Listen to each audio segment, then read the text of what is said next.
For everyone that's listening, a little bit of a side note. I was going to buy tickets to game 5 and I told Jesse we should buy tickets to game Yeah. 5 and he said there's no way the series is going to go to game 5 and now the tickets are crazy expensive.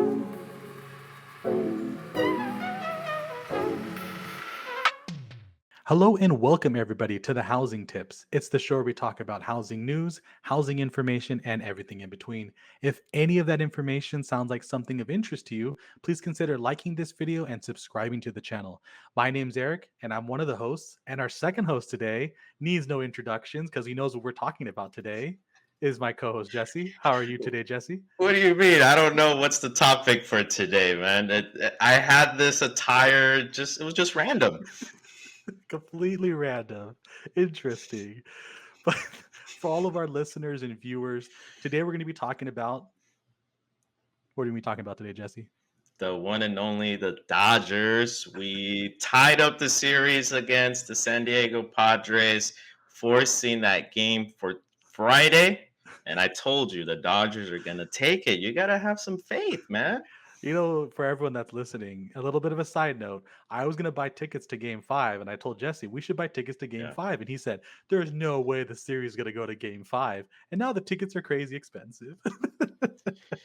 Do you remember what was the price on those tickets? I think the tickets were sub $100 for like decent seats. I I know. think now it's like about 230 at the Yeah. very top. Oof.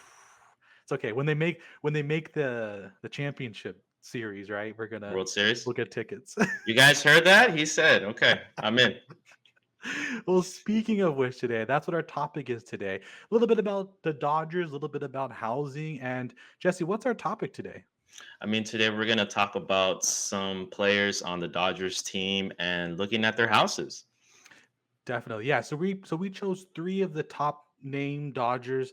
Of course, there's a million. For some reason, the Dodgers have a million good players. But we decided to choose three of the top players and most well-known players and talk about their houses. And we're going to review it and talk about what the other side of housing is: the extreme luxury, the extreme extravagance, the houses that everyone has aspirations for, but very few can afford. How does that sound today, Jesse? Sounds good, man.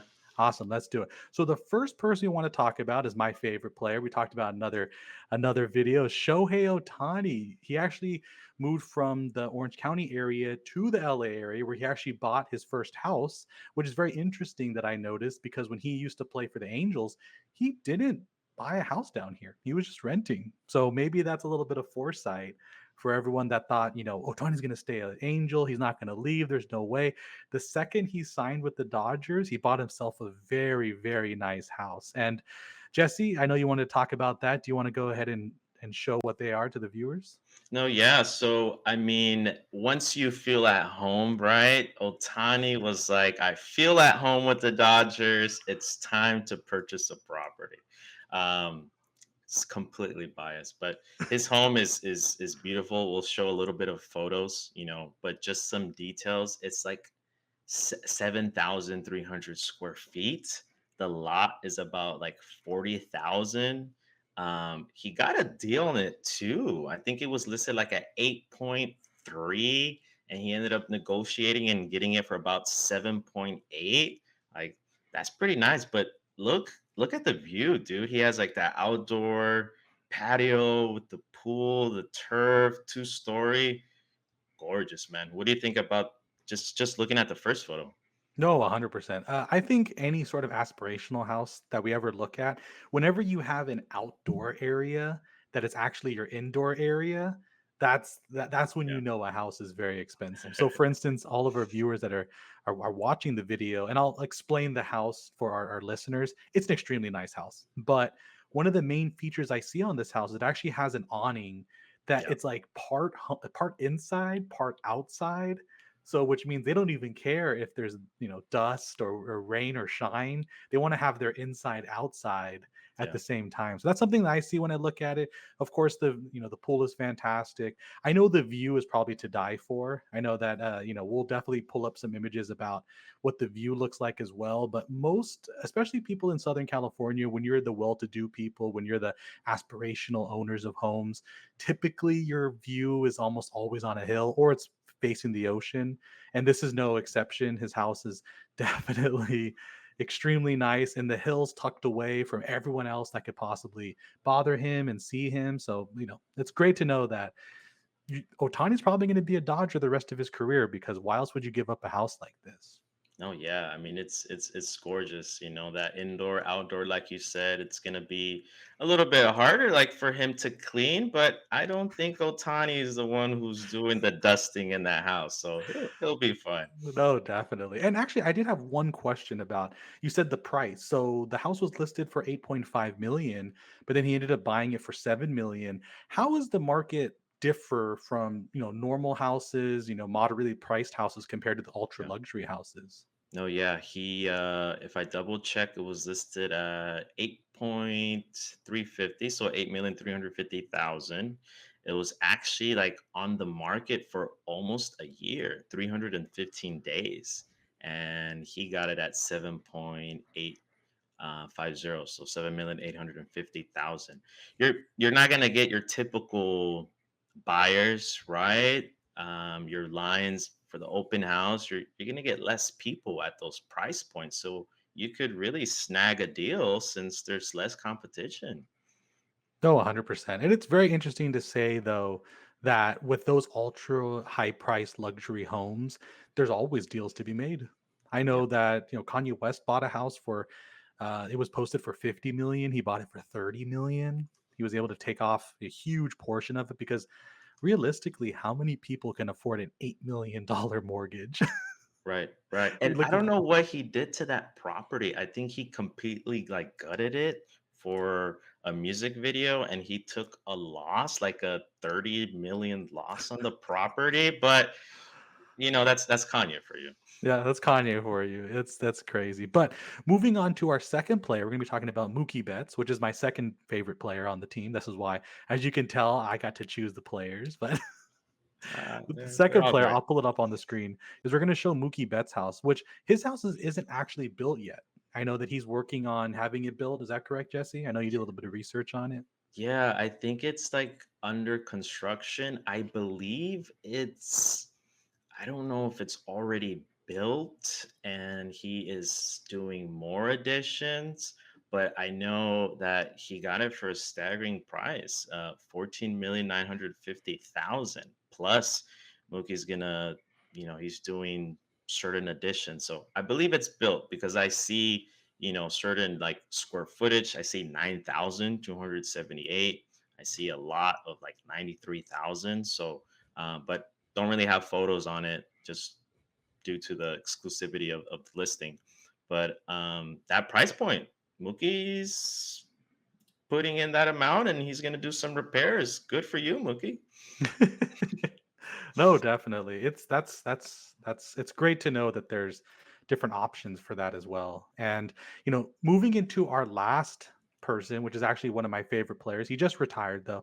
And for the listeners that are just listening, it's actually going to be Clayton Kershaw's house, which Jesse, do you know anything about Clayton Kershaw's house? What's the research you were doing before this video? Yeah, Kershaw, I can already imagine like my wife.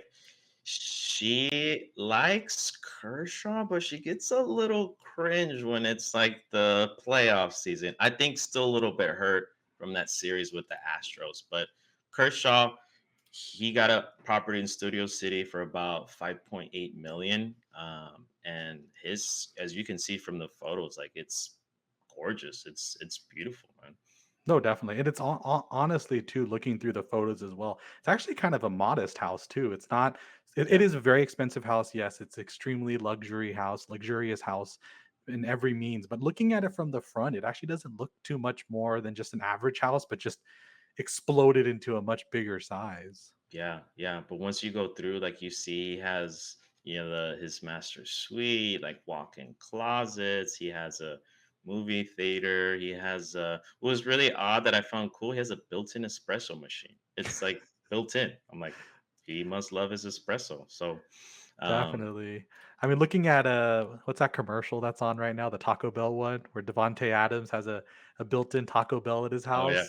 Yeah, it's a joke. He probably doesn't have a Taco Bell at his house, but I'm assuming there's probably a lot of high luxury value properties that have, crazy things built in, like, indoor saunas, indoor full gyms, multiple car garages, car bays.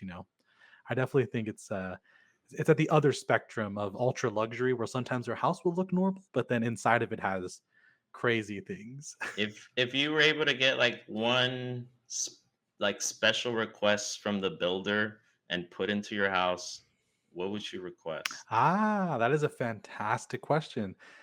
I would have a full size garage where I could put a car lift in. Where Car lift. Yeah, where you could have, like, a garage where you could raise have your car get raised and you could work on underneath it.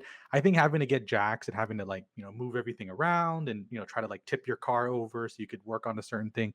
Having your car on a lift, I know that is, like, the sign of luxury where you can just say, "Hey, I wanna change my wheels out," and you could just grab them right here. That'll be cool. Then I'll just bring my car and you can service my car. Definitely. What about you, Jesse? What would you like if you had one choice in a aspirational I don't think it's like a big one. I think I would like a soccer field, like a a big one, yeah. indoor one Indoor though, like soccer field, not a big insulated, request. AC, like DJ, like even like stands for like people to kind of watch. That'd be really cool, man. And then people would come over and play. That's pretty cool, though. Pretty cool. But speaking of which, those are our three top players. And I want to leave the question for the viewers of the three locations and the three properties, which one is your favorite? Do you prefer the Otani one, which is more in the middle of modesty, where it's hidden away, tucked in the hills? Maybe the Mookie Betts one, which is just right out in the open, but it's beautiful. It's on top of the hill. You get the beautiful view of Los Angeles, or something like Clayton Kershaw's house, where on the outside it's more of a modest house, but on the inside has all the upgrades and changes that anyone could ever want in a house. But besides that, thank you so much for the time, Jesse. And if any of this information sound interesting, or you're a Dodgers fan, consider liking this video or subscribing to our YouTube channel, since we talk about housing information, housing tips, mostly in the Southern California area. But sometimes it could be talking about Dodgers as well. But until next time, thank you so much, Jesse, and have a great day. Much respect to my Padres.